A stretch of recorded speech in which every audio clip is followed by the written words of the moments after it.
വിധി വന്നു. അങ്ങനെ സുപ്രധാനമായൊരു വിധി സമ്പാദിച്ച ആളാണ് അബ്ദുസമദ് വാഴക്കാല എന്ന് പറയുന്ന ആള്. ഈ അരിശം എവിടെ കൊണ്ടുപോയി തീർക്കും? മുഹമ്മദ് കമ്രാൻ എന്ന് പറയുന്ന ആളോ ആ സമയത്ത് ജമാഅത്തെ ഇസ്ലാമിയുടെ ഇത്തരത്തിലുള്ള പ്രവർത്തനങ്ങൾ വളരെ ശക്തമായി നേരിട്ട ആളാണ്. അദ്ദേഹം കേസിന് പോയിട്ടില്ലെങ്കിലും. അപ്പോൾ ഈ രൂപത്തിൽ തങ്ങൾക്കെതിരെ കേസ് കൊടുത്ത അബ്ദുസമദ് വാഴക്കാല, മദീന മസ്ജിദ് പ്രശ്നത്തിൽ തങ്ങൾക്കെതിരെ നിന്ന മുഹമ്മദ് കമ്രാൻ, ആ രണ്ടുപേരെയും ഖാദിയാനിയായി ചിത്രീകരിച്ചുകൊണ്ട് കേരളത്തിലെ ഉത്തരവാദിത്തപ്പെട്ട 2 വാരികയിൽ ജമാഅത്തെ ഇസ്ലാമിക്കാർ തന്നെ കത്തെഴുതി. 6 പേരിൽ മുഹമ്മദ് കമ്രാന്റെ പേരിൽ, 6 പേരിൽ അബ്ദുസമദ് വാഴക്കാലയുടെ പേരിൽ. ഇത് കണ്ടപ്പോ സുബ്ഹാനല്ലാഹ്, അബ്ദുസമദും കണ്ണു തള്ളുന്നു, മുഹമ്മദ് കമ്രാനും കണ്ണു തള്ളുന്നു. ഞങ്ങൾ അറിയാതെ ഞങ്ങളുടെ കത്ത് കേരള ശബ്ദം പ്രസിദ്ധീകരിക്കുകയോ? ഇവിടെയും മറ്റൊരു ചതിയുടെ പാഠമുണ്ട്. അതാണ് ജമാഅത്തെ ഇസ്ലാമിയുടെ കൊടും ചതി എന്ന് പറയുന്നത്. ജമാഅത്തെ ഇസ്ലാമിയുടെ കൊടും ചതി എന്തുകൊണ്ട്? കേരളത്തിൽ എണ്ണിയാലൊടുങ്ങാത്ത പ്രസിദ്ധീകരണങ്ങൾ ഉള്ളപ്പോൾ, വാരികളുള്ളപ്പോൾ എന്തുകൊണ്ട് മലയാളത്തെയും കേരള ശബ്ദത്തെയും മാത്രം തെരഞ്ഞെടുത്തു? എന്തുകൊണ്ട് കേരള ശബ്ദവും മലയാളം വാരികയും മാത്രം ജമാഅത്തെ ഇസ്ലാമി തെരഞ്ഞെടുത്തു? 900 പ്രസിദ്ധീകരണങ്ങളില്ലേ? സ്വന്തം പത്രമില്ലേ? മാധ്യമമില്ലേ? പ്രബോധനമില്ലേ? അവിടെയൊന്നും ചെയ്യാതെ എന്തുകൊണ്ട് മലയാളത്തെയും കേരള ശബ്ദത്തെയും തെരഞ്ഞെടുത്തു എന്ന് ചോദിച്ചാൽ, ഇടക്കാലത്തായി ജമാഅത്തെ ഇസ്ലാമിക്കെതിരെ നല്ല നെടുനീളൻ ലേഖനങ്ങൾ പ്രസിദ്ധീകരിച്ച 2 വാരികളാണ് മലയാളവും കേരള ശബ്ദവും. എത്ര പ്രസിദ്ധീകരണങ്ങളിലാ നിങ്ങൾ നോക്കൂ. ഇത് കേരള ശബ്ദം, ഭീകരവാദത്തിന്റെ കോഴിക്കോടൻ വേരുകൾ, അജയന്റെ ലേഖനം. അത് മാത്രമല്ല മലയാളത്തിൽ ആവർത്തിച്ചു വന്നത്. അതുപോലെ തന്നെ ഇതിന് പുറമെ നമുക്കറിയാം കേരളത്തിലെ ഉത്തരവാദിത്തപ്പെട്ടവർ തന്നെ ജമാഅത്തെ ഇസ്ലാമിയെ കുറിച്ച് പറഞ്ഞ അഭിപ്രായങ്ങൾ. ഇതെല്ലാം നിരന്തരമായി കേരള ശബ്ദവും അതുപോലെ തന്നെ മലയാളം വാരികയും പുറത്തു വിട്ടുകൊണ്ടിരുന്നു. ജമാഅത്തെ ഇസ്ലാമി തീവ്രവാദ സംഘടനയാണ് എന്ന് സമർത്ഥിച്ചു. അപ്പോൾ തങ്ങൾക്കെതിരെ ലേഖനം എഴുതിയ അതേ വാരികളെ തന്നെ വഞ്ചിക്കാൻ ജമാഅത്തെ ഇസ്ലാമി തീരുമാനിച്ചു. അതേ വാരികളെ തന്നെ തെരഞ്ഞെടുത്തു. കേരള ശബ്ദത്തെയും അതുപോലെ തന്നെ മലയാളം വാരികയെയും. അതുകൊണ്ട് അവസാനിച്ചില്ല. ഇത് ജമാഅത്തെ ഇസ്ലാമി തീവ്ര ഫാസിസ്റ്റ് സംഘടന ആര്യാടൻ ഷൗക്കത്ത് കേരള ശബ്ദത്തിൽ വന്നാണ്. ഇതിന് മറുപടി എഴുതാൻ ഷെയ്ഖ് മുഹമ്മദ് കാരക്കൊന്നൊന്ന് ശ്രമിച്ചു നോക്കി. പക്ഷേ പണ്ട് മുതൽ പാടുന്നത് മൂപ്പര് മുഖാമുഖം നോക്കി പിന്നെ എഴുതി വെച്ചു. ആരും അതിനെ ശ്രദ്ധിച്ചില്ല. അപ്പൊ ആരും ശ്രദ്ധിച്ചില്ല എന്ന് കണ്ടപ്പോ മൂപ്പര് മറ്റൊരടവ്, ഏത് അബ്ദുസമദ് വാഴക്കാലയുടെ പേരിൽ എഴുതിയ അതേ കോളത്തിൽ ആരാ കയറി വന്നത്? സാക്ഷാൽ ഷെയ്ഖ് മുഹമ്മദ് കാരക്കുന്ന്. കണ്ടോ, ഇത് കേരള ശബ്ദത്തിന്റെ ലാസ്റ്റ് പേജ്, ഇത് കേരള ശബ്ദത്തിന്റെ ലാസ്റ്റ് പേജ്, രണ്ടും പ്രതികരണ വേദി. ഇവിടെ കയറി വന്നത് ആരാ? ഷെയ്ഖ് മുഹമ്മദ് കാരക്കുന്ന്. എന്നിട്ട് ആര്യാടൻ ഷൗക്കത്തിന്റെ അഭിമുഖം നേരത്തെ പ്രസിദ്ധീകരിച്ചിരുന്നല്ലോ, അതിന് മറുപടി എഴുതി. പക്ഷെ അത് ഏറ്റില്ലെന്ന് കണ്ടപ്പോ പ്രതികരണ വേദിയിൽ ഷെയ്ഖ് മുഹമ്മദ് കാരക്കുന്ന് കടന്നു വന്നിട്ട് എഴുതുന്നത്, ആര്യാടൻ ഷൗക്കത്ത് ഉൾപ്പെടെ 6-7 പേർ ജമാഅത്തെ ഇസ്ലാമിക്കെതിരെ കേരള ശബ്ദം വാരികയിൽ എഴുതിയ വിമർശനങ്ങൾക്ക് ഞാൻ മറുപടി നൽകി. അത് കേരള ശബ്ദത്തിൽ പ്രസിദ്ധീകരിച്ച് ഒരാഴ്ച കഴിയും മുമ്പേ ആര്യാടൻ ഷൗക്കത്ത് ടെലിഫോണിൽ വിളിച്ചു. ആരെ? ഷെയ്ഖ് മുഹമ്മദ് കാരക്കുന്ന്. ലേഖനത്തെ സംബന്ധിച്ച് സംസാരിക്കാനായിരിക്കുമെന്നാണ് സ്വാഭാവികമായും ധരിച്ചത്. എന്നാൽ അദ്ദേഹം പ്രസിഡന്റായ നിലമ്പൂർ പഞ്ചായത്ത് സംഘടിപ്പിക്കുന്ന പ്രഭാഷണ പരമ്പരയിൽ പങ്കെടുക്കാനായിരുന്നു ഫോൺ ചെയ്തത് എന്ന് പറഞ്ഞാൽ, ഞാൻ മറുപടി എഴുതിയതോടെ ആര്യാടൻ ഷൗക്കത്തിന്റെ പ്രയാസമൊക്കെ നീങ്ങി, നീരസമൊക്കെ നീങ്ങി, മറ്റുമല്ല സംഘടനകളെയും വിളിച്ച കൂട്ടത്തിൽ എന്നെയും അദ്ദേഹം വിളിച്ചിട്ടുണ്ട് എന്ന് മാലോകരെ നിങ്ങൾ അറിഞ്ഞുകൊള്ളൂ എന്ന് സമർത്ഥിക്കുവാൻ വേണ്ടിയിട്ട് മതേതര കൂട്ടായ്മയുടെ മികച്ച മാതൃക എന്ന് പറഞ്ഞുകൊണ്ട് ഈ കേരള ശബ്ദത്തിന്റെ പ്രതികരണ വേദിയിൽ തന്നെ ഷെയ്ഖ് മുഹമ്മദ് കാരക്കുന്ന് കടന്നുകൂടുകയാണ്. നിങ്ങൾ മനസ്സിലാക്കണം മാന്യ സഹോദരങ്ങളെ, പ്രകടമായ ചതി, പ്രകടമായ വഞ്ചന, ആ വഞ്ചന പരസ്യമായി പ്രകടിപ്പിച്ച ജമാഅത്തെ ഇസ്ലാമി, ഈ മുസ്ലിം സമൂഹത്തെ പ്രതിക്കൂട്ടിൽ നിർത്തിയ ജമാഅത്തെ ഇസ്ലാമി, മുജാഹിദ് പ്രസ്ഥാനത്തിനെതിരെ കള്ളാരോപണം വെച്ചുകെട്ടിയ ജമാഅത്തെ ഇസ്ലാമി, അതുപോലെ തന്നെ ഇവിടെ മുസ്ലിം ലീഗ് അടക്കമുള്ള ഉത്തരവാദിത്തപ്പെട്ട രാഷ്ട്രീയ സംഘടനയുടെ പേരിൽ വ്യാജാരോപണം ഉന്നയിച്ച ജമാഅത്തെ ഇസ്ലാമി കേരള സമൂഹത്തോട് പരസ്യമായി മാപ്പ് പറയണം. മാപ്പ് പറഞ്ഞാലല്ലാതെ ജമാഅത്തെ ഇസ്ലാമിക്ക് ഇനി നിരത്തിൽ മാന്യതയോടെ നിലനിൽ നിൽക്കാനുള്ള അവകാശമുണ്ടാവുകയില്ല എന്ന് ഈ സമ്മേളനം ആഹ്വാനം ചെയ്യുകയാണ്. മാന്യതയുണ്ടെങ്കിൽ, നിങ്ങളുടെ നിലപാട് അത് ശരിയാണെന്ന ബോധം നിങ്ങൾക്കുണ്ട് എങ്കിൽ, ഈ സത്യം, ഈ ധർമ്മം, അതുപോലെ തന്നെ ജീവിതത്തിൽ ഒരു മനുഷ്യൻ സ്വീകരിക്കേണ്ടതായ സദാചാരബോധം, ആ സദാചാരബോധത്തിന് നിങ്ങൾ വില കൽപ്പിക്കുന്നുവെങ്കിൽ ഈ മുസ്ലിം സമൂഹത്തോട് ചെയ്ത ഈ വഞ്ചനയ്ക്ക് പൊതുസമൂഹത്തോട് മാപ്പ് പറഞ്ഞാലല്ലാതെ ഒരിക്കലും ജമാഅത്തെ ഇസ്ലാമി തങ്ങൾ ചെയ്ത ചതിയിൽ നിന്ന് മുക്തരാവുകയില്ല എന്ന് വളരെ വ്യക്തമായി മനസ്സിലാക്കേണ്ടതുണ്ട്. അല്ലെങ്കിൽ പരസ്യമായി ജമാഅത്തെ ഇസ്ലാമി രംഗത്ത് വരണം. ഞങ്ങൾ പറഞ്ഞത് ശരിയാണെന്ന് സമർത്ഥിക്കാൻ, തെളിവുകൾ കൊണ്ട് സമർത്ഥിക്കാൻ ജമാഅത്തെ ഇസ്ലാമി രംഗത്ത് വരണം. സാധിക്കുകയില്ല. ഇലാ യൗമിൽ ഖിയാമ, ലോകാവസാനം വരെ ജമാഅത്തെ ഇസ്ലാമിക്ക് അതിന് സാധിക്കുകയില്ല എന്ന് മനസ്സിലാക്കണം. മുജാഹിദ് പ്രസ്ഥാനത്തെ സംബന്ധിച്ചിടത്തോളം ജമാഅത്തെ ഇസ്ലാമി എതിർക്കാൻ ഏതെങ്കിലും ഒരു ഖാദിയാനോടൊപ്പം നിൽക്കേണ്ട കാര്യമില്ല. മുജാഹിദ് പ്രസ്ഥാനത്തെ അറിയുമോ നിങ്ങൾക്ക്? കൊടിയത്തൂര് പോയി നോക്ക്. കൊടിയത്തൂരിനടുത്ത ചേന്നമംഗലൂരാണ് ആരിഫ് അലി സാഹിബിന്റെ വീടെങ്കിൽ ആ ചേന്നമംഗലൂരിൽ നിന്നാണ് സാക്ഷാൽ അബ്ദുറഹ്മാൻ സാഹിബ് വിവാഹം കഴിച്ചിട്ടുള്ളതെങ്കിൽ അവിടെ നടന്നൊന്ന് ചോദിച്ചു നോക്ക്. കഴിഞ്ഞകാല ചരിത്രത്തിൽ, ആ ചരിത്രത്തിൽ വളരെ വ്യക്തമായി എഴുതപ്പെട്ട ഒരു രേഖ ഇന്നുമുണ്ട്. അതെന്താണെന്നറിയുമോ? 1989 മെയ് 27 കൊടിയത്തൂരിലെ പടുവൻകുറ്റിയിൽ വെച്ചുകൊണ്ട് നടന്ന മുബാഹല. ആ മുബാഹലയുടെ ചരിത്രം ജമാഅത്തെ ഇസ്ലാമി മറന്നുപോയോ? ഈ ലോകത്തുള്ള മുഴുവൻ മുസ്ലിങ്ങളെയും ഖാദിയാനി ഖലീഫ ഞങ്ങളുമായി മുബാഹലക്ക് തയ്യാറുണ്ടോ എന്ന് വെല്ലുവിളിച്ച സമയം, അതേ മിർസ ഗുലാം അഹമ്മദ് ഖാദിയാനി സത്യപ്രവാചകനാണെന്ന് ഞങ്ങൾ വാദിക്കുന്നു. അതിനെ എതിർക്കാൻ ലോകത്ത് ഏതെങ്കിലും ഒരു മുസ്ലിം ഞങ്ങളുമായി മുബാഹലക്ക് തയ്യാറുണ്ടോ എന്ന് ഖാദിയാനികൾ നിരന്തരം വെല്ലുവിളിച്ചപ്പോൾ ഞങ്ങളുണ്ട് എന്ന് പ്രഖ്യാപിച്ച് കൊടിയത്തൂരിൽ 5 മനുഷ്യാത്തെ ഇസ്ലാമി ഉയർക്കൊണ്ട സമയത്ത് ഒരു ഭാഗത്ത് ഖാദിയാനികൾ, മറുഭാഗത്ത് അതേ മുസ്ലിം സമൂഹത്തെ പ്രതികരിച്ചുകൊണ്ട് 5 മനുഷ്യാത്തെ ഇസ്ലാമിയുടെ പ്രവർത്തകർ അങ്ങനെ മുബാഹല വാചകം ഉച്ചരിക്കുമ്പോൾ അന്ന് മുസ്ലിം സമൂഹത്തിന് വേണ്ടി മുബാഹലയുടെ വാചകം ചൊല്ലിപ്പറഞ്ഞാണ് ഇന്നും കേരള ജംഇയ്യത്തുൽ ഉലമയുടെ സെക്രട്ടറിയായ എം മുഹമ്മദ് മദനിയാണെന്ന വിവരം ജമാഅത്തുകാരാ നീ എങ്ങനെ മറന്നു? ഇന്ന് മുജാഹിദ് പ്രസ്ഥാനത്തിന് പണ്ഡിതപരമായ നേതൃത്വം വഹിക്കുന്ന കേരള ജംഇയ്യത്തുൽ ഉലമയുടെ അനിഷേധ്യനായ സെക്രട്ടറിയായ എം മുഹമ്മദ് മദനി അല്ലാഹു സുബ്ഹാനഹു വ തആല ദീർഘായുസ്സ് നൽകി അനുഗ്രഹിക്കുമാറാകട്ടെ. ഖാദിയാനി ഖലീഫയുടെ വെല്ലുവിളി സ്വീകരിച്ചുകൊണ്ട് മുസ്ലിം സമൂഹത്തെ പ്രതികരിച്ച് മുബാഹല വാചകം ചൊല്ലിക്കൊടുത്ത എം മുഹമ്മദ് മദനി ഇവിടെ ജീവിച്ചിരിക്കുമ്പോ ഹിറാ സെന്ററിന്റെ അകത്തളങ്ങളിൽ ഉരുവിട്ട് പഠിച്ച വാചകങ്ങൾ പുറത്തേക്കിറങ്ങി സ്റ്റേജിൽ കയറിയിട്ട് പ്രസ്താവനയായി ഈ സമൂഹത്തോട് വിളമ്പുമ്പോൾ ഈ സമൂഹത്തോടുള്ള ബാധ്യത, ഉത്തരവാദിത്തം ജമാഅത്തെ ഇസ്ലാമി മറന്നു പോകരുത് എന്ന് ഈ സമ്മേളനം ആവർത്തിച്ച് ആഹ്വാനം ചെയ്യുന്നു. ജമാഅത്തെ ഇസ്ലാമിയെ ഈ സമ്മേളനം താക്കീത് ചെയ്യുന്നു എന്ന് തിരിച്ചറിയണം. അതുകൊണ്ട് ഞാൻ എന്റെ വാക്കുകൾ അവസാനിപ്പിക്കുകയാണ്. കള്ളപ്രചരണങ്ങളിൽ നിന്ന് പരിപൂർണമായി മുക്തമായി സത്യസന്ധതയുടെ, ആത്മാർത്ഥതയുടെ, അതുപോലെ തന്നെ ധർമ്മത്തിന്റെ, നീതിയുടെ ഒരു മുഖം സ്വീകരിച്ച് ജമാഅത്തെ ഇസ്ലാമി നന്നാകണമെന്ന് ഉപദേശിച്ച് ഞാൻ എന്റെ വാക്കുകൾ അവസാനിപ്പിക്കുന്നു. അല്ലാഹു സുബ്ഹാനഹു വ തആല ഈ ഒത്തൊരുമിക്കൽ അവനെടുക്കൽ സ്വീകാര്യമായ ഒരമലാക്കി തീർക്കുമാറാകട്ടെ. റബ്ബനാ തഖബ്ബൽ മിന്നാ ഇന്നക അൻത സമീഉൽ അലീം വതുബ് അലൈനാ ഇന്നക അൻത തവ്വാബുർ റഹീം വൽഹംദുലില്ലാഹി റബ്ബിൽ ആലമീൻ. അസ്സലാമു അലൈക്കും വറഹ്മത്തുള്ളാഹി വബറകാതുഹു.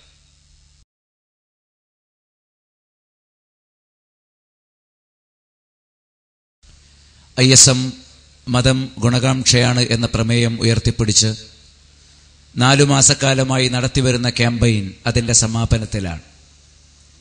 യുവത്വം നന്മയാണ് എന്ന് പ്രത്യേകം ബോധ്യപ്പെടുത്തേണ്ട ഒരു സംഗതിയല്ലെങ്കിലും നന്മകൾ ഏത് സ്വന്തമാക്കുമ്പോഴും അതിന് നന്ദിയുള്ളവരായിരിക്കാൻ നാം ബാധ്യസ്ഥരാണ് എന്ന കാര്യം ഒരു കാലത്തും മറന്നുകൂടാ.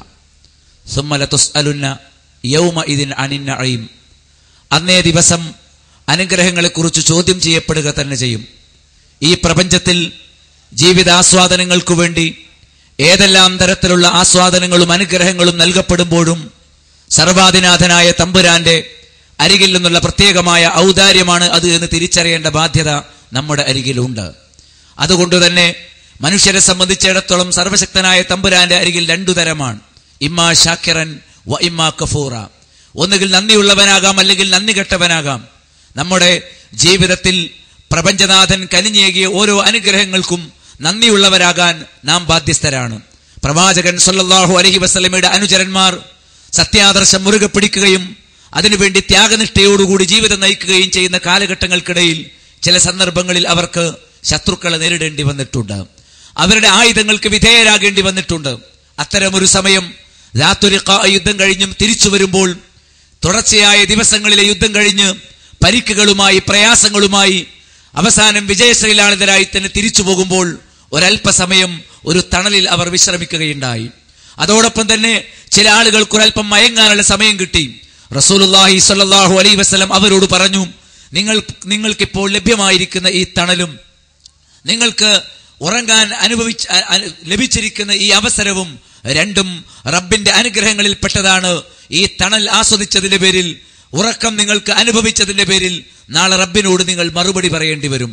അഥവാ നാഥൻ നൽകുന്ന ഏതൊരു അനുഗ്രഹത്തിനും നിശ്ചയമായും നന്ദിയുള്ളവരായിരിക്കാൻ പ്രത്യേകം പഠിപ്പിക്കപ്പെട്ടിരിക്കുന്നു. നമ്മെ സംബന്ധിച്ചിടത്തോളം മനുഷ്യ സമൂഹത്തിന് കൃത്യമായി മാതൃകയാകാൻ പ്രവാചകൻ സല്ലല്ലാഹു അലൈഹി വസല്ലമ ഒരു സംഘത്തെ വാർത്തെടുത്തിട്ടുണ്ട്. സ്വഹാബികളാണവർ. ആ സ്വഹാബികളെ സംബന്ധിച്ചിടത്തോളം അന്തിമനാൾ വരെയുള്ള ജനങ്ങൾക്ക് മാതൃകയാണ് അവരെ വ്യക്തമായി വിശുദ്ധ ഖുർആൻ ബോധ്യപ്പെടുത്തുകയും ചെയ്തു. ആ സ്വഹാബികൾക്ക് മാതൃകയാകാൻ വ്യത്യസ്തരായ യുവാക്കളെ, ഒന്നാമതായി അസ്ഹാബുൽ കഹ്ഫ്, ഇന്നഹും ഫിത്യത്തുൻ ആമനൂ ബിറബ്ബിഹിം വസിദ്നാഹും ഹുദാ, അതെ റബ്ബിൽ വിശ്വസിക്കുകയും ഹിദായത്ത് റബ്ബ് വർദ്ധിപ്പിച്ചു കൊടുക്കുകയും ചെയ്തിട്ടുള്ള ആ യുവാക്കളെ മാതൃകയായി നിങ്ങൾ സ്വീകരിക്കണം എന്ന് അവരോട് പ്രത്യേകമായി ബോധ്യപ്പെടുത്തുകയുണ്ടായി. ലാ തസൂലു ഖദമു ബിനി ആദമ യൗമൽ ഖിയാമത്തി മിൻ ഇൻദി റബ്ബിഹി ഹത്താ യുസ്അല അൻ ഖംസിൻ, 5 കാര്യങ്ങളെപ്പറ്റി ചോദ്യം ചെയ്യപ്പെടാതെ മനുഷ്യരുടെ, ആദമിന്റെ മക്കളുടെ കാൽപാദങ്ങൾ അന്തിമനാളിൽ മുന്നോട്ട് വെക്കാൻ സാധ്യമല്ല എന്ന് റസൂലുള്ളാഹി സ്വല്ലല്ലാഹു അലൈഹി വസല്ലം വ്യക്തമാക്കിയിട്ടുണ്ട്. ഒന്നാമതായി അൻ ഉംരിഹി, അവന്റെ ആയുസ്സിനെ സംബന്ധിച്ചാണ്. ഫീമാ അഫ്നാഹു, ഏതൊരു വിഷയത്തിലാണ് ആയുസ് ചെലവാക്കിയത്. നമ്മുടെ സംസാരം, നമ്മുടെ പ്രവർത്തനം, നമ്മുടെ അധ്വാനം, നമ്മുടെ ഓരോ നിമിഷങ്ങളും ഏതൊരു കാര്യത്തിലാണ് വിനിയോഗിക്കുന്നത് എന്ന് ഓരോരുത്തരും ചിന്തിക്കേണ്ടതുണ്ട്. അതോടൊപ്പം എണ്ണിപ്പറഞ്ഞ ഒരു കാര്യം അൻ ശബാബിഹി, അവന്റെ യുവത്വത്തെ സംബന്ധിച്ച്. ഫീമാ ബിലാഹു, അത് ഏതൊരു കാര്യത്തിലാണ് തന്റെ യുവത്വത്തെ അവൻ വിനിയോഗിച്ചിരിക്കുന്നത്. ഇങ്ങനെ സ്വത്തിനെ കുറിച്ചും നേടിയ അറിവിനെ കുറിച്ചും പ്രവർത്തനങ്ങളെ കുറിച്ചും എല്ലാം തന്നെ വ്യക്തമായി ചോദ്യം ചെയ്യപ്പെടുമ്പോൾ ഈ ചോദ്യങ്ങളെല്ലാം യുവതയുമായി പ്രത്യേകം ബന്ധപ്പെട്ടിരിക്കുന്നു എന്ന് കാണാൻ സാധിക്കും. അനുഗ്രഹങ്ങൾ ഓരോന്നും പരീക്ഷണം കൂടിയാണ്. പരീക്ഷണം എന്ന് പറയാനുള്ള കാരണം, അനുഗ്രഹങ്ങൾ ലഭിക്കുമ്പോൾ നന്ദിയുള്ളവരാകുന്നതിന് പകരം അഹംഭാവികളായി മാറുക എന്നുള്ളത് സത്യവിശ്വാസികളെ സംബന്ധിച്ചിടത്തോളം ഒരിക്കലും ഉണ്ടാകാൻ പാടില്ല. വിശുദ്ധ ഖുർആനിലൂടെ, തിരുസുന്നത്തിലൂടെ ഒരു സംഗതി ബോധ്യപ്പെട്ട് കഴിഞ്ഞാൽ അതിനോട് യാതൊരു മനസ്സാക്ഷിക്കുത്തും ഒരു പ്രയാസവുമില്ല. അത് കാലഘട്ടത്തിന് യോജിച്ചതല്ല എന്ന് ഒരു തോന്നലില്ല. പ്രത്യക്ഷമായി അള്ളാഹുവിന്റെ വഹീനെ, വിശുദ്ധ ഖുർആനിനെയും തിരുസുന്നത്തിനെയും സംശയരഹിതമായി ഏറ്റെടുക്കാനും പ്രചരിപ്പിക്കാനും യുവത തയ്യാറാകണം എന്നുള്ളതാണ് ഒന്നാമതായി വേണ്ടത്. രണ്ടാമതായി, മരണാനന്തര ജീവിതത്തിൽ കടുത്ത നരകാഗ്നിയെ സംബന്ധിച്ച്, അതിന്റെ താക്കീതിനെ സംബന്ധിച്ചുള്ള ഭയപ്പാട് ഓരോ വിശ്വാസിയും ഓരോ യുവാവും ഹൃദയത്തിൽ സൂക്ഷിച്ചുകൊണ്ട് ധാർമ്മികതയുടെ പാഠങ്ങൾ ഉൾക്കൊണ്ട് നീതിയുടെ മാർഗത്തിലൂടെ ജീവിക്കണം എന്നാണ്. സ്വഹാബത്തിന് തന്നെ മാതൃകയാക്കണം എന്നത് വ്യക്തമായി പഠിപ്പിക്കപ്പെട്ടിരിക്കുന്ന ഒരു സംഗതിയാണ്. മാ അമിനഹു ഇല്ലാ മുനാഫിഖ് വലാ ഖാഫഹു ഇല്ലാ മുഅ്മിൻ. ഹസൻ അൽ ബസരി പറയുകയാണ്, മുനാഫിഖിനല്ലാതെ തങ്ങൾ ചെയ്യുന്ന ഏതൊരു കാര്യത്തെ സംബന്ധിച്ചും നിർഭയത്വ ബോധമുണ്ടാവുകയില്ല, സത്യവിശ്വാസിക്കല്ലാതെ അങ്കലാപ്പുണ്ടാവുകയില്ല. എന്റെ ജീവിതം, എന്റെ കൂട്ടുകെട്ട്, എന്റെ പ്രവർത്തനം, എന്റെ അജണ്ടകൾ, ഇത് എനിക്ക് നാളെ അപകടം വിതക്കുമോ എന്ന് ചിന്തിച്ചുകൊണ്ട് പ്രവർത്തിക്കാൻ തയ്യാറാകണം എന്നാണ് സ്വഹാബികൾ നിരന്തരമായി നിർവഹിക്കാറുള്ള ഒരു ദുആ രേഖപ്പെടുത്തപ്പെട്ടിട്ടുണ്ട്. അല്ലാഹുമ്മ ഇന്നി അഊദു ബിക മിൻ ഖുശൂഇൻ നിഫാഖ്, കാപ്പട്യത്തിന്റെ ഭക്തിയിൽ നിന്ന് നാഥ ഞാൻ ശരണം തേടുന്നു എന്ന് സ്വഹാബികൾ പറയും. എന്താണ് ഖുശൂഉൻ നിഫാഖ് എന്ന ചോദ്യത്തിന് നൽകപ്പെട്ട മറുപടി, അൻയറൽ ബദന ഹാശിയൻ വൽ ഖൽബു ലൈസ ബിഹാശിയ, ശരീരത്തിൽ ഭക്തിയുടെ അടയാളങ്ങളും ഹാവഭാവങ്ങളും ഉണ്ടാകും, പക്ഷേ ഹൃദയത്തിൽ റബ്ബിനെ കുറിച്ചുള്ള ഒരു ഭയമോ നരകത്തെ കുറിച്ചോ ഒരു പേടിയോ ഉണ്ടാവുകയില്ല. എന്നാൽ ശരീരത്തിൽ പുറമേ കാണുന്നത് പോലെ തന്നെ അകത്തളങ്ങളിലും അകത്തും പുറത്തും ഒരേ രീതിയിൽ റബ്ബിനെ ഭയപ്പെട്ടു കൊണ്ടുപോകണം. 2 തരം അജണ്ടകൾ ആവശ്യമില്ല. സുതാര്യമായ ജീവിതം നയിക്കാൻ നമുക്ക് സാധിക്കണം. അഥവാ ഹൃദയങ്ങൾ നന്മയിലേക്ക് തന്നെ ചായണം, ശരീരങ്ങൾ താൽക്കാലിക സുഖങ്ങളിലേക്ക് ഒരിക്കലും ചായുന്ന അവസ്ഥ അങ്ങേയറ്റം സൂക്ഷിക്കുകയും വേണം. ഹക്കിന് നേരെ ഒരിക്കലും നമ്മുടെ കാതുകൾ മൂടാൻ പാടില്ല. വിനോദ കേന്ദ്രങ്ങളും തോന്നിവാസങ്ങളും ഇഷ്ടപ്പെടുന്ന ഒരു സാഹചര്യം ഒരിക്കലും നമ്മിൽ വളർന്നു വരാൻ പാടില്ല എന്നാണ് ആ വിഷയത്തിൽ റസൂലുള്ളാഹി സ്വല്ലല്ലാഹു അലൈഹി വസല്ലം പറയുകയുണ്ടായി, ഇന്നല്ലാഹ അസ്സ വജല്ല ലയഅജബു മിനശ്ശാബി സ്വഭാവത്ത് എന്ന ദുർഗുണമില്ലാത്ത യുവാവിനെ സംബന്ധിച്ച് അള്ളാഹു അങ്ങേയറ്റം മതിപ്പുള്ളവനാണ് എന്നാണ്. എന്താണ് സ്വഭാവത്ത്? വിനോദത്തിലേക്കോ വിവരക്കേടിലേക്കോ ജഹലിലേക്കോ ലഹുവിലേക്കോ അപക്വതയിലേക്ക് ചായാത്ത മാനസികാവസ്ഥയാണ്. അതുകൊണ്ട് പ്രിയപ്പെട്ട യുവാക്കളെ, നമ്മെ സംബന്ധിച്ചിടത്തോളം നമ്മുടെ ഹൃദയങ്ങൾ ഒരിക്കലും കാപ്പട്യത്തിലേക്ക് ചാഞ്ഞു പോകരുത്. മ്യൂസിക്കിന്റെയും പൈശാചികമായ പ്രവർത്തനങ്ങളുടെയും അഭിനയത്തിന്റെയും തോന്നിവാസങ്ങളുടെയും ട്രെൻഡുകൾക്കനുസരിച്ച് വഴിമാറിപ്പോകുന്ന സാഹചര്യം ഒരിക്കലും കടന്നു വരാൻ പാടില്ല. യുവാക്കൾ മാതൃകയാക്കേണ്ടത് ഏതെങ്കിലും പിഴച്ച പ്രസ്ഥാനങ്ങളെയോ നക്സൽ സ്വഭാവത്തിലുള്ള സംഘങ്ങളെയോ അല്ല. ഒരിക്കലും യുവാക്കൾ മാതൃകയാക്കേണ്ടത് സാർത്രയെയോ ചെഗുവേരയോ അല്ല. മറിച്ചു ആ രൂപത്തിൽ സമാന്തര ബദൽ പ്രസ്ഥാനങ്ങളായി ഇസ്ലാമിക യുവാക്കളെ വളർത്തിയെടുത്തതിന്റെ നെറികെട്ട ചില ഉദാഹരണങ്ങളാണ് തൊട്ടുമുമ്പ് നാം ശ്രദ്ധിക്കുകയുണ്ടായത്. നമുക്ക് മാതൃകയാക്കാനുള്ളത് സ്വഹാബികളാണ്. എന്നാൽ ഇതാ ഇങ്ങനെ പിഴച്ച നക്സൽ പ്രസ്ഥാനത്തിന്റെ നേതാക്കന്മാരെയും അതിനെ ഇസ്ലാമിന്റെ ചിത്രമണിഞ്ഞുകൊണ്ട് പ്രചരിപ്പിച്ചുകൊണ്ടിരിക്കുന്ന ഷിയാക്കൾ, അലി ശരീഅത്തിയെ പോലുള്ള, ഹുമൈനിയെ പോലുള്ള, സയ്യിദ് ഖുത്ബിനെ പോലെയുള്ള ആളുകളെ സംബന്ധിച്ചിടത്തോളം അത്തരം ആളുകളിൽ നിന്ന് ആവേശം ഉൾക്കൊള്ളുന്നതിന് പകരം പക്വമായ പ്രമാണങ്ങൾ ഉയർത്തിപ്പിടിക്കുന്ന പൂർവികമായ മാതൃകകളിൽ നിന്ന്, പ്രത്യേകിച്ചും സ്വഹാബത്തിൽ നിന്നും താബിയിൽ നിന്നും തന്നെ മാതൃക ഉൾക്കൊള്ളാൻ നമുക്ക് സാധിക്കേണ്ടതുണ്ട്. വെറുതെയല്ല. അബ്ദുല്ലാഹി ബിൻ മസ്ഊദ് റളിയല്ലാഹു അൻഹു പറഞ്ഞു, ഇന്നല്ലാഹ അസ്സ വജല്ല നദറ ഫീ ഖുലൂബിൽ ഇബാദ്. ലോകത്തുള്ള മുഴുവൻ റബ്ബിന്റെ അടിയാറുകളുടെയും ഹൃദയങ്ങളിലേക്ക് റബ്ബ് നോക്കി. ബഅദ ഖൽബി മുഹമ്മദിൻ സ്വല്ലല്ലാഹു അലൈഹി വസല്ലം. മുഹമ്മദ് നബിയുടെ ഖൽബ് കഴിഞ്ഞാൽ പിന്നെ ആരുടെ ഖൽബാണ്? ഇതാ ഒരു സംഘം യുവാക്കളാണവർ. ആരാണ്? ഫവജദ ഖുലൂബ അസ്ഹാബിഹി ഖൈറ ഖുലൂബിൽ ഇബാദ്. മുഹമ്മദ് നബി കഴിഞ്ഞാൽ ലോകത്ത് ഏറ്റവും നല്ല തെളിഞ്ഞ മനസ്സുള്ളവർ സ്വഹാബികളാണ്. ഫജഅലഹും വുസറാ നബിഹി യുഖാതിലൂന അലാ ദീനിഹി. അതുകൊണ്ടാണ് ദീനിനു വേണ്ടി പോരാടുന്ന പ്രവാചകന്റെ സഹായികളായി സ്വഹാബത്തിനെ അല്ലാഹു തെരഞ്ഞെടുക്കുകയുണ്ടായത്, നിശ്ചയിക്കുകയുണ്ടായത്. ഫമാറഅഹുൽ മുസ്ലിമൂന ഹസനൻ ഫഹുവ ഇൻദല്ലാഹി ഹസൻ. സ്വഹാബികൾ നന്മയായി കണ്ട കാര്യം എന്താണോ അതാണ് നന്മ. വമാറഅഹു സയ്യൻ ഫഹുവ ഇൻദല്ലാഹി സയ്യ്. സ്വഹാബികൾ തിന്മയായി കണ്ട കാര്യങ്ങളെല്ലാം തിന്മയാണ്. അതുകൊണ്ട് ജീവിതത്തിന്റെ മാതൃക സ്വഹാബികളിൽ നിന്ന് പഠിക്കണം. എന്നാൽ നക്സൽ ചിന്താഗതിയുള്ള വക്താക്കളിൽ നിന്ന് ഇസ്ലാമിന് നേതൃത്വം കാണാൻ ശ്രമിച്ചവർക്ക് സ്വഹാബികളെ കുറിച്ച് അവമതിപ്പും ഉസ്മാൻ ഇബ്നു അഫ്ഫാൻ റളിയല്ലാഹുവിനെ കുറിച്ച് അഴിമതിക്കാരനാണ് എന്ന പ്രചാരണം, അബൂ ഹുറൈറ റളിയല്ലാഹു അൻഹു, അബൂ ദർദാ റളിയല്ലാഹു അൻഹു തുടങ്ങിയ ആളുകളെ കുറിച്ച് ദീനാർ വാങ്ങി കള്ള ഹദീസുകൾ ഉണ്ടാക്കുന്നവരായിരുന്നു എന്ന പ്രചാരണം, ഇങ്ങനെ സ്വഹാബികളെ സംബന്ധിച്ചിടത്തോളം അവരെ പുറങ്കാലുകൊണ്ട് പരകോട്ട് വലിച്ചെറിയുകയും മാതൃകയായി ഭൗതികവാദികളെ സമർപ്പിക്കുകയും ചെയ്യുന്ന അവസ്ഥയിലേക്ക് ഒരിക്കലും നമ്മുടെ യുവത്വം വഴിമാറിക്കൂടാം. കാരണം നമുക്ക് മാതൃകയാകേണ്ടത് നിർബന്ധമായും റബ്ബ് മാതൃകാ സമൂഹം എന്ന് പഠിപ്പിച്ച് നമ്മുടെ മുന്നിൽ അവതരിപ്പിച്ചിരിക്കുന്ന ആളുകൾ തന്നെയാണ്. അതുകൊണ്ട് സ്വഹാബത്തിന്റെ ആ തെളിഞ്ഞ മനസ്സ്, കളർപ്പില്ലാത്ത അന്തരീക്ഷം, അതിന്റെ മറുവശം മുഴുവൻ തിന്മകളിൽ നിന്നും മാറി നിൽക്കാൻ നമുക്ക് സാധിക്കണം എന്നുള്ളതാണ്.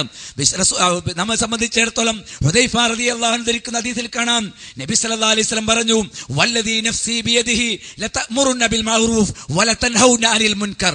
എന്റെ ആത്മാവ് ആരുടെ കയ്യിലാണോ സത്യം, നിങ്ങൾ നന്മ കൽപ്പിക്കുക തന്നെ വേണം, തിന്മ തടയുക തന്നെ വേണം. ഔല യൂശിക്കന്നല്ലാഹു അൻ യബ്അസ അലൈക്കും ഇഖാബൻ മിൻ ഇൻദിഹി. അല്ലെങ്കിൽ റബ്ബിന്റെ അരികിൽ നിന്ന് ഭൗതിക ലോകത്ത് ശിക്ഷ ഇറങ്ങി വരും. അതേപോലെ തന്നെ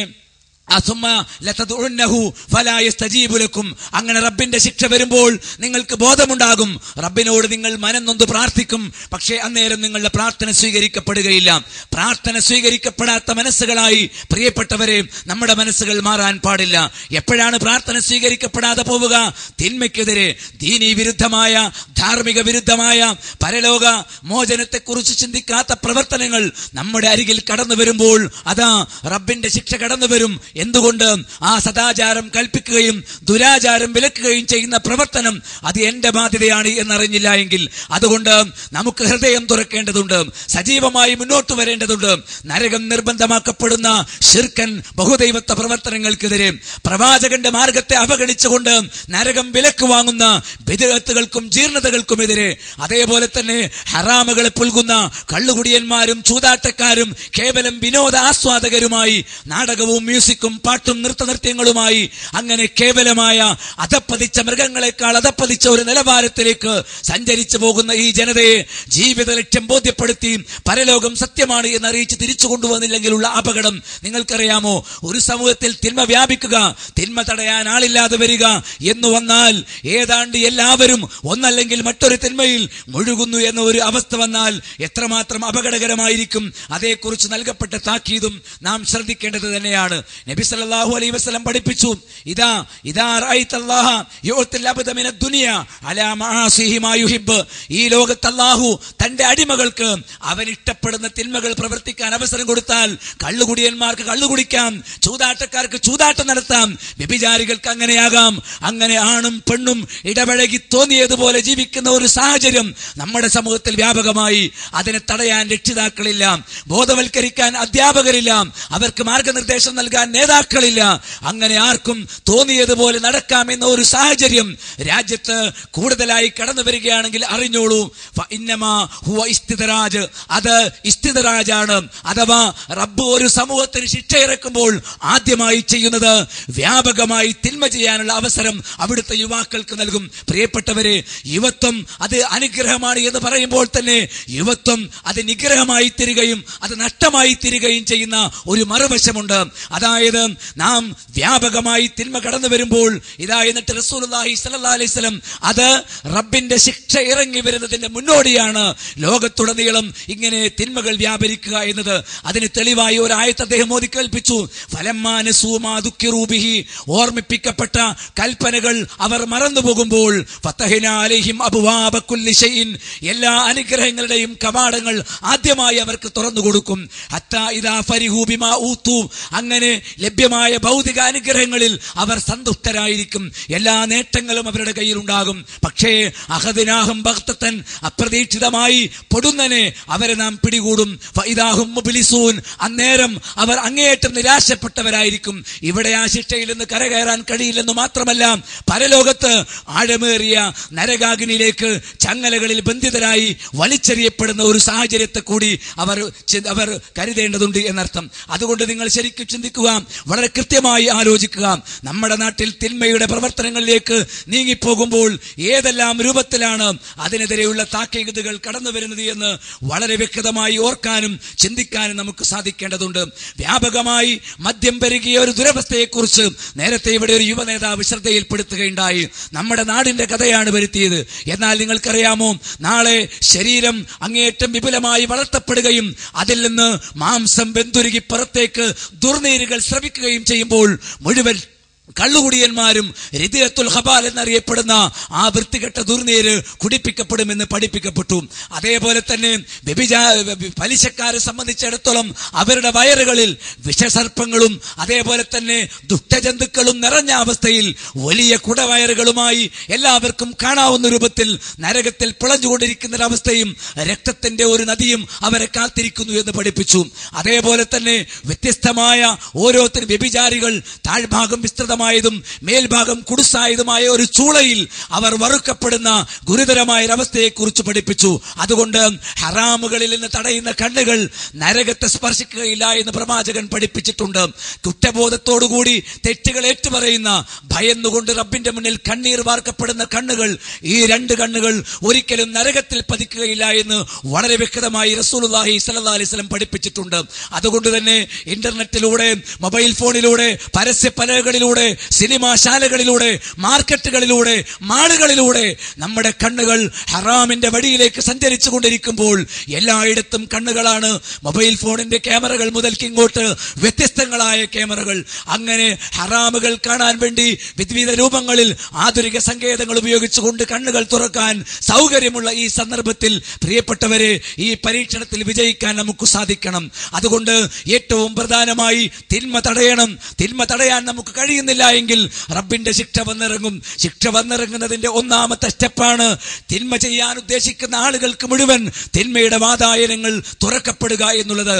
നോക്കൂ, എന്താണ് ഒരു ബഹുദൈവ ആരാധന സമൂഹത്തിൽ കടന്നു വന്നാൽ പ്രവാചകന്റെ ചര്യയെ പരിഹസിക്കുകയോ തള്ളുകയോ അതിനെ പുച്ഛിക്കുകയോ ജീവിതത്തിൽ അതിനെ അവഗണിക്കുകയോ ചെയ്താൽ എന്നേക്കും നരകം. ഫല്യഹ്ദരില്ലദീന യുഖാലിഫൂന അൻ അംരിഹി അൻ തുസീബഹും ഫിത്ന ഔ തുസീബഹും അദാബുൻ അലീം. പ്രവാചകന്റെ കൽപ്പനയ്ക്ക് എതിരായി എതിരായി നിന്നാൽ ഒന്നുകിൽ ഫിത്തനയുണ്ടാകും, അല്ലെങ്കിൽ റബ്ബിന്റെ വമ്പിച്ച ശിക്ഷ അവരിൽ വന്നിറങ്ങുന്നതിനെ അവർ അല്ലാഹു പ്രവാചകനെ ധിക്കരിക്കുന്നവർ ഭയപ്പെട്ടുകൊള്ളട്ടെ എന്ന് ഒരു താക്കീത് ചെയ്യുമ്പോൾ ആ നരകത്തിൽ വെന്തുരുകുന്ന ഒരവസ്ഥ നമുക്ക് വരുമോ എന്ന് ആദ്യമായി ചിന്തിക്കുക.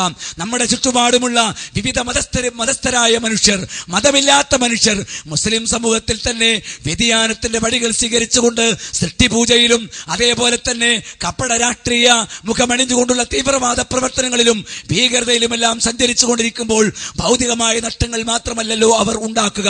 അത്തരം ആളുകൾ, നമ്മുടെ പ്രിയപ്പെട്ട സഹോദരന്മാർ, നമ്മുടെ അയൽവാസികൾ, നമ്മുടെ കൂടെ ജോലി ചെയ്യുന്നവർ, നമ്മൾ ഒരുമിച്ച് യാത്ര ചെയ്യുന്നവർ, നമ്മുടെ കൂടെ ഭക്ഷണം കഴിക്കുന്നവർ, നമ്മുടെ പ്രിയപ്പെട്ട ഈ യുവാക്കൾ, നാടിന്റെ നാനാഭാഗത്തു നിന്നും നമ്മുടെ ഏറ്റവും അടുത്ത ബന്ധുക്കളും അല്ലാത്തവരുമായ ആളുകൾ പോലും ഇങ്ങനെ പല വഴികളിലേക്ക് സഞ്ചരിച്ചു കൊണ്ടിരിക്കുമ്പോൾ നരകത്തിന്റെ തടുക്കാൻ കഴിയാത്ത കെടുതിയിൽ നിന്ന് അവർ കരകയറണം എന്ന ഒരു ബോധം നമുക്ക് ഹൃദയത്തിൽ സൂക്ഷിക്കേണ്ടതുണ്ട്. ഒരു പരിചയവുമില്ലാത്ത ഒരു മനുഷ്യൻ നമ്മുടെ മുന്നിൽ തീപിടിച്ച് വെന്തുരുകിയാൽ നാം ഉടനെ അവരെ ആശുപത്രിയിൽ എത്തിക്കുകയും രക്ഷപ്പെടുത്താൻ വേണ്ടി ഒരൽപ്പം നനവ് മനസ്സിലുണ്ടെങ്കിൽ ശ്രമിക്കുകയും ചെയ്യും. എന്നാൽ ഒരിക്കലും തടുക്കാൻ കഴിയാത്ത നരകത്തിലേക്ക് എത്തിക്കുന്ന ശിർക്കൻ പ്രവർത്തനങ്ങളിൽ നിന്ന്, കുഫറിൽ നിന്ന്, അനീതിയിൽ നിന്ന്, ഭീകരവാദ തീവ്രവാദ നിലപാടുകളിൽ നിന്ന് വളരെ സ്നേഹമസൃണമായി ഗുണകാംക്ഷയോടുകൂടി തെളിവുകൾ ബോധ്യപ്പെടുത്തി പ്രവാചകന്റെയും സ്വഹാബത്തിന്റെയും പച്ചയായ ജീവനുള്ള ചരിത്രവും മാതൃകയും മുന്നിൽ വെച്ചുകൊണ്ട് അവരെ തിരിച്ചു കൊണ്ടുവരാൻ ഇതാ കേരളക്കരയിൽ ISM അല്ലാതെ ഇല്ല എന്നറിയുക.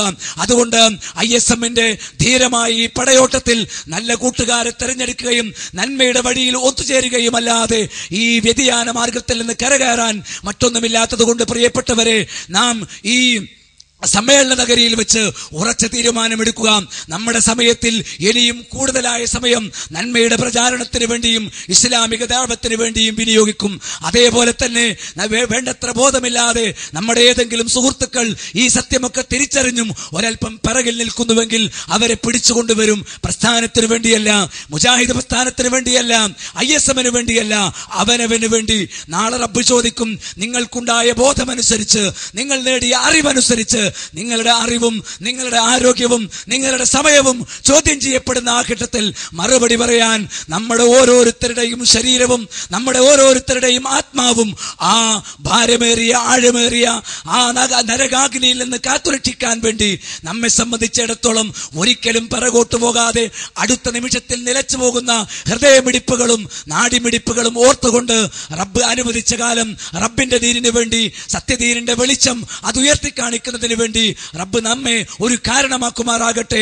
അത് നിമിത്തം ഉന്നതമായ സ്വർഗ സൗഭാഗ്യം നേരാനും അങ്ങനെ ഹലാലുകൾ മാത്രം കാണുന്ന കണ്ണുകൾ കൊണ്ട് സർവശക്തനായ നാഥനെ നേരിൽ കാണാനുമുള്ള മഹാഭാഗ്യം അവൻ നമുക്ക് ചൊരിയുമാറാകട്ടെ.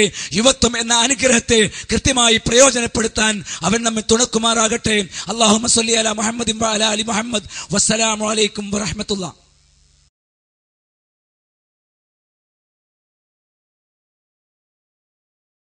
ജീവിതത്തിലുടനീളം അല്ലാഹു സുബ്ഹാനഹു വ തആലയുടെ വിധിവിലക്കുകളും നിയമനിർദ്ദേശങ്ങളും കഴിവിന്റെ പരമാവധി പാലിക്കണം എന്നുണർത്തുകയാണ്.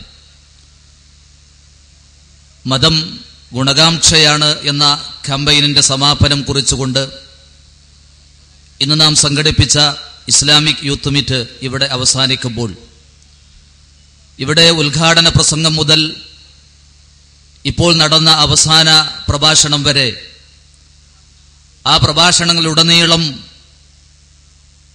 ഉണ്ടായ ചർച്ചകളും സംസാരങ്ങളുമെല്ലാം നമുക്ക് ഇനിയും ഈ കേരളക്കരയിൽ ഒരുപാട് ഭാരിച്ച ഉത്തരവാദിത്തങ്ങൾ നിർവഹിക്കാനുണ്ടെന്ന ഉപദേശങ്ങളാണ്, ഉത്ബോധനങ്ങളാണ് നാം ഇതുവരെ കേട്ടത്. ഈ ഉത്ബോധനങ്ങളും നിർദ്ദേശങ്ങളും കേട്ടുകൊണ്ട് തന്നെയാണ് നാളെ ഇൻഷാ അല്ലാഹ് കടപ്പുറത്ത് കേരളത്തിലുള്ള മുഴുവൻ മുജാഹിദുകളെ നോക്കിക്കാണുന്നവരും അവരുടെ ഉത്ബോധനങ്ങളും ഉപദേശങ്ങളും കേൾക്കുന്നവരും സ്വീകരിക്കുന്നവരും ഒരുമിച്ച് കൂടാനിരിക്കുന്നത്. ഈ അവസാന നിമിഷത്തിൽ ഒരു ദീർഘമായ പ്രഭാഷണത്തിന് ഞാൻ മുതിരുന്നില്ല. നമ്മുടെ ബാധ്യത നിർവഹണം ഇനിയും നടക്കേണ്ടതുണ്ട് എന്നാണ് സൂചിപ്പിക്കാനുള്ളത്. കൃത്യവും വ്യക്തവുമായ ഒരു വഴിയിലൂടെ ഈ ഭൂമുഖത്ത് ജീവിക്കാൻ ഭാഗ്യം ലഭിച്ചവരാണ് നമ്മൾ ഓരോരുത്തരും. ആ വഴി ഏതെന്ന് ചോദിച്ചാൽ മഹാനായ റസൂലുള്ളാഹി സ്വല്ലല്ലാഹു അലൈഹി വസല്ലം പഠിപ്പിച്ചു, തറക്കത്തുക്കും അലൽ ബൈള ലൈലുഹാ കനഹാരിഹാ ലാ യസീഗു അൻഹാ ബഅദി ഇല്ലാ ഹാലിക്. ഞാൻ നിങ്ങളെ വിട്ടേച്ചു പോകുന്നത് ഏറ്റവും വെളുത്ത ഋജുവായ അന്ധകാരങ്ങളില്ലാത്ത സംശയങ്ങൾക്കിടമില്ലാത്ത അവ്യക്തതകളില്ലാത്ത സത്യത്തിന്റെ സിറാത്തുൽ മുസ്തഖീമിന്റെ ഒരു വഴിയിലാണ്. ലൈലുഹാ കനഹാരിഹാ, അതിൽ രാവും പകലും ഒരുപോലെ വെളിച്ചമുള്ളതാണ്. ലാ യസീഗു അൻഹാ ബഅദി ഇല്ലാ ഹാലിക്. ഈ കൃത്യമായ വഴിയിൽ നിന്ന് അകന്ന് ആരെങ്കിലും ജീവിക്കുന്ന പക്ഷം അവൻ നശിച്ചവർ തന്നെ എന്നാണ് മഹാനായ റസൂലുള്ളാഹി സ്വല്ലല്ലാഹു അലൈഹി വസല്ലം നമ്മെ അറിയിച്ചത്. അള്ളാഹുവിന്റെ മഹത്തായ അനുഗ്രഹം കൊണ്ട് വിശുദ്ധ ഇസ്ലാമിന്റെ പ്രമാണങ്ങളായ ഖുർആനിലൂടെയും സുന്നത്തിലൂടെയും നമുക്ക് കിട്ടിയ തൗഹീദിന്റെ സുന്നത്തിന്റെ ആദർശം കൃത്യമായി അറിയാനും ആ വഴിയിലൂടെ ജീവിക്കാനും ഭാഗ്യം ലഭിച്ച ആളുകൾ എന്ന നിലക്ക് നമുക്ക് എപ്പോഴും ഉണ്ടാകേണ്ടുന്ന ഒരു ചിന്ത പാരത്രിക വിജയമാണ്. മഹാനായ പ്രവാചകന്റെ അടുക്കലത ഒരാൾ കടന്നു വന്ന് ചോദിക്കുന്നു, യാ റസൂലല്ലാഹ് അയ്യുൽ മുസ്ലിമീന അഖിയസ്. പ്രവാചകരെ, മുസ്ലിമീങ്ങളിൽ ആരാണ് ഏറ്റവും ബുദ്ധിയുള്ളവരെന്ന്. മഹാനായ പ്രവാചകൻ അതിന് നൽകിയ ഉത്തരമുണ്ട്, അതിന് നൽകിയ മറുപടിയുണ്ട്. അക്തറുഹും ലിൽ മൗതി ദിക്റ. മരണത്തെ ആരാണ് അധികമായി ഓർത്തുകൊണ്ടിരിക്കുന്നത്? വ അഹ്സനുഹും ലിമാ ബഅദഹു ഇസ്തിഅദാദ. ആ മരണശേഷമുള്ള ജീവനത്തിന് വേണ്ടി നന്നായി പണിയെടുക്കുന്നവരാരാണ്, നന്നായി അധ്വാനിക്കുന്നവരാരാണ്? അവരാണ് ഉലൈകൽ അഖിയാസ്, ബുദ്ധിയുള്ളവർ എന്ന് മഹാനായ പ്രവാചകൻ 3 തവണ ആവർത്തിക്കുകയാണ്. സഹോദരന്മാരെ, ഈ നിലക്ക് കാര്യങ്ങളെക്കുറിച്ച് ചിന്തിച്ച് കാര്യങ്ങൾക്കനുസരിച്ച് പ്രവർത്തിക്കേണ്ടവരാണ് നമ്മൾ ഓരോരുത്തരും. അതുകൊണ്ട് തന്നെ നമ്മുടെ ബാധ്യത പാരത്രിക വിജയത്തിന് വേണ്ടി പണിയെടുക്കുക എന്നതാണ്. ദീനുൽ ഇസ്ലാമിനെ കുറിച്ച് തെറ്റിദ്ധരിച്ച ആളുകൾ ജീവിക്കുന്ന ഒരു പ്രദേശത്ത് ജീവിക്കുന്നവരാണ് നമ്മൾ. ദീനുൽ ഇസ്ലാമിന്റെ കൃത്യമായ വഴിയിൽ നിന്ന് മുസ്ലിം നാമം പേറിയവർ പോലും അകന്നു പോകുകയും ഐഹിക ജീവിതത്തിന്റെ ക്ഷണികമായ നൈമിഷികമായ സുഗാഡംബരങ്ങളിൽ മുഴുകി ജീവിതത്തിന്റെ കൃത്യമായ ലക്ഷ്യം മറന്നു ജീവിക്കുമ്പോൾ വിശുദ്ധ ഖുർആനിൽ അല്ലാഹു സുബ്ഹാനഹു തആല അറിയിച്ചുവല്ലോ, കല്ലാ ബൽ തുഹിബ്ബൂനൽ ആജില വതദറൂനൽ ആഖിറ. നിങ്ങളിതാ നൈമിഷികമായ ഈ ദുനിയാവിന്റെ സുഖങ്ങളെയാണ് ഇഷ്ടപ്പെട്ടുകൊണ്ടിരിക്കുന്നത്. വതദറൂനൽ ആഖിറ, പരലോകത്തെ നിങ്ങളിതാ ഉപേക്ഷിച്ചുകൊണ്ടിരിക്കുന്നു എന്ന് പറഞ്ഞെങ്കിൽ യഥാർത്ഥത്തിൽ ഇസ്ലാമിന്റെ വാഹകരായ ആളുകൾ പോലും ലാ ഇലാഹ ഇല്ലല്ലാഹ് മുഹമ്മദുർ റസൂലുള്ളാഹ് എന്ന സാക്ഷ്യവചനത്തിന്റെ ആളുകൾ പോലും ഈ കൃത്യമായ വഴിയിൽ നിന്ന് അകലുമ്പോൾ നമ്മുടെ ബാധ്യത ഭാരിച്ചതാണ്, ഉത്തരവാദിത്തങ്ങൾ ഏറെയാണ് എന്ന് ഓർമ്മപ്പെടുത്തുകയാണ് ഈ സന്ദർഭത്തിൽ ശ്രമിക്കുന്നത്.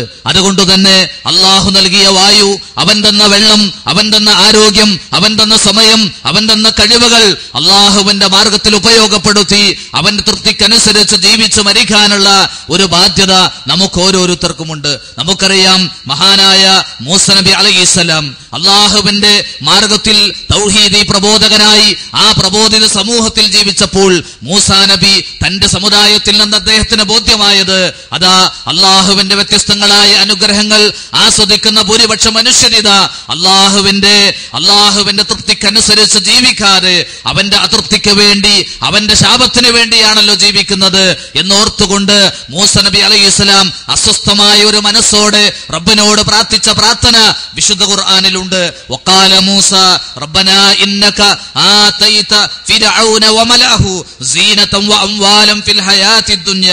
മൂസ നബി അലൈഹിസ്സലാമും അതുപോലെ ഹാറൂൻ അലൈഹിസ്സലാമും പ്രാർത്ഥിക്കുകയാണ്, ഇദാ റബ്ബേ, നീ ഫിർഔനും സംഘവും ഈ ദുനിയാവില് ഐശ്വര്യങ്ങൾ നൽകിയിട്ടുണ്ട്, അവർക്ക് സമ്പത്ത് നൽകിയിട്ടുണ്ട്, അവർക്ക് സുഖസൗകര്യങ്ങൾ നൽകിയിട്ടുണ്ട്, അവർക്ക് വേണ്ടത്ര എല്ലാ അനുഗ്രഹങ്ങൾ നൽകിയിട്ടും അവരിതാ റബ്ബനാ ലിയുളില്ലു അൻ സബീലിക.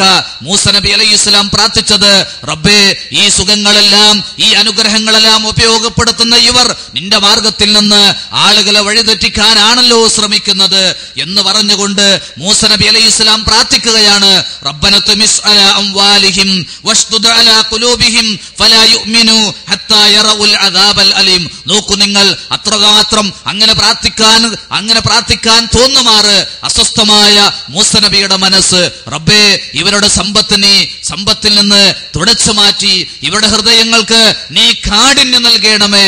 എത്രത്തോളം എന്ന് വെച്ചാൽ നേർക്കുനേരെ കഠോരമായ ശിക്ഷയെ നേർക്കുനേരെ കണ്ടാലും അതനുഭവിക്കുമ്പോഴും നിന്നിൽ വിശ്വസിക്കാൻ കഴിയാത്ത വിധം ഇവരുടെ മനസ്സിന് കാഠിന്യം നൽകണമേ എന്ന് മൂസ നബി അലൈഹി ഇസ്ലാം റബ്ബിലേക്ക് കൈയുയർത്തി പ്രാർത്ഥിച്ചപ്പോൾ അല്ലാഹു സുബ്ഹാനഹു വ തആല ആ പ്രാർത്ഥനയ്ക്ക് ഉത്തരം നൽകിയതായി നമുക്ക് വിശുദ്ധ ഖുർആനിലൂടെ മനസ്സിലാക്കാൻ കഴിയും. അവിടെ അല്ലാഹു സുബ്ഹാനഹു വ തആല മൂസ നബി അലൈഹി ഇസ്ലാമിനോട് ഹാറൂൻ നബി അലൈഹി ഇസ്ലാമിനോട് പറഞ്ഞത് ഖാല ഖദ് ഉജീബത് ദഅവതുകുമാ, ഇതാ നിങ്ങളുടെ ഇരുവരുടെയും പ്രാർത്ഥന ഞാൻ കേട്ടിരിക്കുന്നു, ഞാനിതാ അതിന് ഉത്തരം നൽകുകയാണ്. പക്ഷേ നിങ്ങളുടെ ബാധ്യത ഭാരിച്ചതാണ് എന്നാണ് അല്ലാഹു സുബ്ഹാനഹു വ തആല അറിയിച്ചത്. അതുകൊണ്ട് ഫസ്തഖീമാ, നിങ്ങൾ രണ്ടുപേരും നേരെ ചൊവ്വ ജീവിക്കുക. വലാ തത്തബിആനി സബീലല്ലദീന ലാ യഅലമൂൻ, നിങ്ങൾ നേരെ ചൊവ്വ ജീവിക്കുക, നിങ്ങൾ ഒരിക്കലും അറിവില്ലാത്തവരുടെ മാർഗം പിന്തുടരുത് എന്നാണ് അല്ലാഹു സുബ്ഹാനഹു വ തആല മൂസാ നബി അലൈഹി ഇസ്ലാമിനെയും ഹാറൂൻ അലൈഹി ഇസ്ലാമിനെയും അറിയിച്ചതെങ്കിൽ നമ്മുടെ ബാധ്യതയും ഇത് തന്നെയാണ്. അള്ളാഹുവിന്റെ സത്യമാർഗത്തിൽ നിന്ന് ബോധപൂർവം അകന്നുകൊണ്ട് ജീവിക്കുന്നവർ, ആ സത്യമാർഗത്തെ അറിയാതെ അതിൽ നിന്ന് അകന്നു ജീവിക്കുന്നവർ, അതിനെ മനസ്സിലാക്കാതെ ഒരുപാട് ആളുകൾ ഐഹിക ജീവനത്തിന്റെ പളവളപ്പ് കണ്ട് പച്ചപ്പ് കണ്ട് ഇത് തന്നെയാണ് ജീവിതമെന്ന് മനസ്സിലാക്കി ജീവിക്കുമ്പോൾ നമ്മുടെ ബാധ്യത ഫസ്തഖിം കമാ ഉമിർത, ഇതാ കൽപ്പിച്ചതുപോലെ അള്ളാഹുവിന്റെ മാർഗത്തിൽ അടിയുറച്ചു നിൽക്കുക എന്നതാണ്. ആ അള്ളാഹുവിന്റെ മാർഗത്തിൽ നിന്ന് തെറ്റിക്കുന്ന ഒരുപാട് ഘടകങ്ങൾ നമ്മുടെ ചുറ്റുഭാഗങ്ങളിലുണ്ട്. ആ ഘടകങ്ങളെ തിരിച്ചറിയാനും അള്ളാഹുവിന്റെ മാർഗത്തിൽ ക്ഷമയോടെ മുന്നേറാൻ നമുക്ക് കഴിയേണ്ടതുണ്ട്. ആ ഒരു ബാധ്യതയാണ് നമുക്കുള്ളത്. അതുകൊണ്ട് ഫസ്ബിർ, നിങ്ങൾ ക്ഷമിക്കുക, അള്ളാഹുവിന്റെ ദീനിനനുസരിച്ച് ജീവിച്ച് ക്ഷമാലുക്കളായി എല്ലാം സഹിച്ച് ഏത് പരീക്ഷണങ്ങളും പ്രയാസങ്ങളും ഉണ്ടാകുമ്പോൾ അള്ളാഹുവിന്റെ മാർഗത്തിലാണല്ലോ എന്ന് സമാധാനിച്ചുകൊണ്ട് ക്ഷമിച്ചുകൊണ്ട് മുന്നേറണം. അതിന്റെ ഗുണം എന്താണെന്ന് ചോദിച്ചാൽ ഇന്ന വഅദല്ലാഹി ഹഖ്, ഇതാ അള്ളാഹു പറഞ്ഞ വാഗ്ദാനം അത് പുലരുക തന്നെ ചെയ്യും എന്ന് പറഞ്ഞാൽ ഈ ക്ഷണികമായ ലോകത്തിൽ നിന്ന് തൽക്കാലമായി മരിച്ചു വരികയുമ്പോൾ മരണമെന്നത് ഒരിക്കലും ജീവിതത്തിന്റെ തിരശ്ശീല കുറിക്കലല്ല. മരണമെന്നത് യഥാർത്ഥ ജീവിതത്തിലേക്കുള്ള ഒരു കവാടമാണ്. അവിടെ കത്തിയാളുന്ന നരകാഗ്നിയാണ് ഒരു ഭാഗത്ത്, അവിടെ മുഴുവൻ സുഖങ്ങളും ശാശ്വതമായി ലഭിക്കുന്ന സ്വർഗ കവാടങ്ങളാണുള്ളത്, സ്വർഗീയമായ സുഖങ്ങളാണുള്ളത് എന്ന് സമാധാനിച്ചുകൊണ്ട് ആ സ്വർഗത്തിന്റെ വഴിയിലേക്ക് നടന്നെടുക്കുവാനുള്ള ഒരു ശ്രമത്തിലാണ് നമ്മൾ ഓരോരുത്തരും ഒഴുകേണ്ടത്. മഹാനായ പ്രവാചകൻ സല്ലല്ലാഹു അലൈഹി വസല്ലമ ഒരിക്കൽ പറയുകയുണ്ടായി, യഅതി അലന്നാസി സമാൻ, ഇതാ മനുഷ്യർക്കൊരു കാലഘട്ടം വരാനിരിക്കുകയാണ്, അസ്സാബിറു അലാ ദീനിഹി, അന്ന് ദീൻ മനസ്സിലാക്കി ദീനിന്റെ അറിവുകൾ, അതിലെ വിശ്വാസങ്ങള്, അതിലെ ആചാരങ്ങൾ ശരിക്ക് തിരിച്ചറിഞ്ഞ് ജീവിക്കുന്ന ആൾ, അതിൽ ക്ഷമിക്കുന്നവൻ കൽ ഖാബിലി അലൽ ജംറ്, അതാ തീക്കട്ട കൈവിൽ പിടിച്ച് എത്രമാത്രം ജീവിക്കാൻ കഴിയും അതുപോലെയുള്ള ഒരു പ്രതീതിയായിരിക്കും ദീനനുസരിച്ച് ജീവിക്കുന്നവർക്ക് എന്ന് മഹാനായ പ്രവാചകൻ പറഞ്ഞെങ്കിൽ അത്തരത്തിലുള്ള ഒരു ജീവന ഒരു കാലഘട്ടത്തിലാണ് ഞാനും നിങ്ങളും ജീവിച്ചു കൊണ്ടിരിക്കുന്നത്. അതുകൊണ്ട് തൗഹീദിന്റെ പ്രഭ അല്ലാഹു സുബ്ഹാനഹു വ തആല ഒരു അനുഗ്രഹം എന്ന നിലക്ക് നമുക്ക് നൽകിയിട്ടുണ്ടെങ്കിൽ മരണത്തിന് മുമ്പ് അതിനെ അവഗണിച്ച് അതിനെ മറന്നു ജീവിക്കാതെ ആ തൗഹീദിന്റെ സന്ദേശങ്ങൾ, ആ ഇസ്ലാമിന്റെ പ്രകാശങ്ങൾ നമ്മൾ ഓരോരുത്തരും സ്വീകരിക്കുകയും ഒരു ഗുണകാംക്ഷ എന്ന നിലക്ക് ഇതാ പ്രവാചകന്മാരെല്ലാവരും പ്രബോധന പ്രവർത്തനം നിർവഹിച്ചപ്പോൾ സമൂഹത്തോട് പറഞ്ഞ കാര്യം ഇന്നി അഖാഫു അലൈക്കും അദാബ യൗമിൻ അളീം എന്നതാണ്. ഒരു മഹത്തായ ദിവസത്തെ ശിക്ഷ നിങ്ങളുടെ മേലിതാ ഞാൻ ഭയപ്പെടുന്നു എന്ന്. എന്തുകൊണ്ട് ലാ ഇലാഹ ഇല്ലല്ലാഹ് പ്രചരിപ്പിക്കുന്നു, എന്തുകൊണ്ട് പ്രവാചകന്മാർ അനുസരിക്കണമെന്ന് പറയുന്നു, എന്തുകൊണ്ട് ദീനനുസരിച്ച് ജീവിക്കണമെന്ന് പറയുന്നു?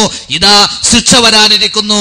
ആ ശിക്ഷയിൽ നിന്ന് രക്ഷപ്പെടാൻ മുജാഹിദ് പ്രസ്ഥാനം കേരളത്തിൽ നിർവഹിക്കുന്ന ഏറ്റവും മഹത്തായ ഒരു ജീവകാരുണ്യ പ്രവർത്തനമാണ് തൗഹീദിന്റെ സന്ദേശം ആളുകളിലേക്ക് എത്തിച്ചുകൊണ്ട് ഏറ്റവും മഹത്തായ ഒരു ജീവിതത്തിൽ ഒരു ദിവസത്തിലെ വിജയത്തിലേക്ക് മനുഷ്യരെ എത്തിക്കുക, ഏറ്റവും വലിയ ഒരു അപകടത്തിൽ നിന്ന് മുഴുവൻ മനുഷ്യരെയും കരകയറ്റുക എന്നത്. അതുകൊണ്ട് തന്നെ ഈ ഉത്തരവാദിത്വം ഏറ്റെടുത്ത് ഇനിയും ഈ നാട്ടിൽ പ്രവർത്തിക്കേണ്ടുന്ന നമ്മൾ ഓരോരുത്തരും നമ്മുടെ സമയം ഒരിക്കലും നഷ്ടപ്പെടുത്താതെ, നമ്മുടെ യുവത്വം നഷ്ടപ്പെടുത്താതെ ദീനിന് വേണ്ടി ആ യുവത്വവും സമയവും കഴിവ് അറിവുകളും ഉപയോഗപ്പെടുത്തണമെന്നാണ് സാന്ദർഭികമായി ഉണർത്തുന്നത്. പരലോക ചിന്ത ഏത് സന്ദർഭത്തിലും ഉണ്ടാകണം. ഇന്ന് മുസ്ലിം സമൂഹം പോലും ഇവിടെ വിശദീകരിച്ചതുപോലെ അധാർമികമായ തോന്നിവാസങ്ങളിലേക്ക്, വൃത്തികേടുകളിലേക്ക് അവർ നടന്നെടുക്കാനുണ്ടായ ഏറ്റവും പ്രധാനപ്പെട്ട കാരണം മരണാനന്തര ജീവിതത്തെക്കുറിച്ചുള്ള കൃത്യമായ അറിവ് അവർക്ക് നഷ്ടപ്പെട്ടു എന്നതാണ്. പരലോകത്തെക്കുറിച്ചുള്ള ബോധം അവർ അവഗണിച്ചു എന്നതാണ്. അതുകൊണ്ട് തന്നെ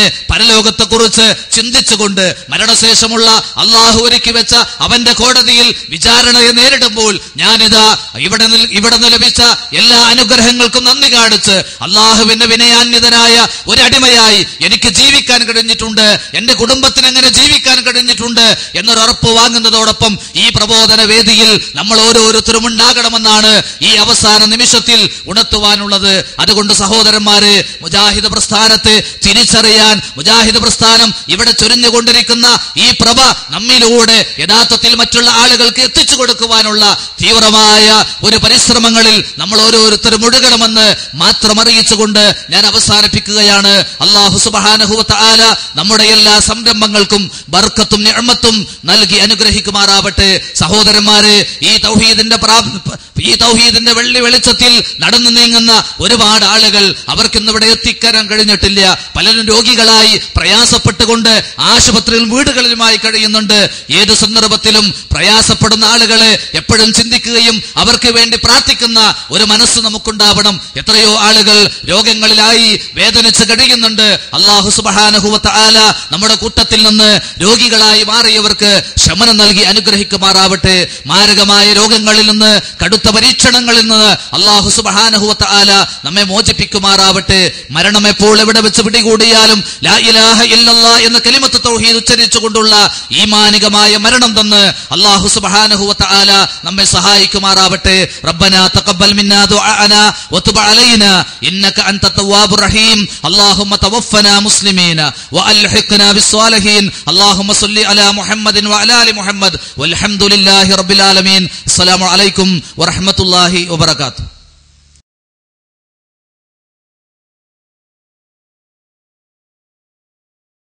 മതം ഗുണകാംക്ഷയാണ് എന്ന ക്യാമ്പയിനോടനുബന്ധിച്ച്, അതിൻ്റെ സമാപന സമ്മേളനത്തോടനുബന്ധിച്ച് ഇവിടെ നടത്തപ്പെട്ട ഇസ്ലാമിക് യൂത്ത് കോൺഫറൻസ് ഒരു വൻ വിജയമാക്കിയതിൽ ആദ്യമായി അള്ളാഹുവിനെ സ്തുതിക്കുന്നു. ഇവിടെ എത്തിച്ചേർന്ന യുവ സാന്നിധ്യം സൂചിപ്പിക്കുന്ന പോലെ, ഇവിടെ ചർച്ച ചെയ്ത വിഷയങ്ങൾ വിളിച്ചോതുന്ന പോലെ വളരെ വ്യക്തമായ ഉദ്ദേശത്തോടും ലക്ഷ്യത്തോടു കൂടിയുമാണ് ഈ ഇസ്ലാമിക് യൂത്ത് കോൺഫറൻസ് ആസൂത്രണം ചെയ്തിട്ടുള്ളത്. അതുകൊണ്ട് തന്നെ സമീപ പ്രദേശങ്ങളിൽ അള്ളാഹുവിൻ്റെ മഹത്തായ അനുഗ്രഹം മഴ കോരിച്ചൊരിഞ്ഞപ്പോഴും വളരെ സജീവ സാന്നിധ്യത്തോടു കൂടി ഇവിടെ എത്തിച്ചേർന്നിട്ടുള്ള യുവ സമൂഹത്തിനും മറ്റു പ്രതിനിധികൾക്കും ആദ്യമായി നന്ദി രേഖപ്പെടുത്തുന്നു.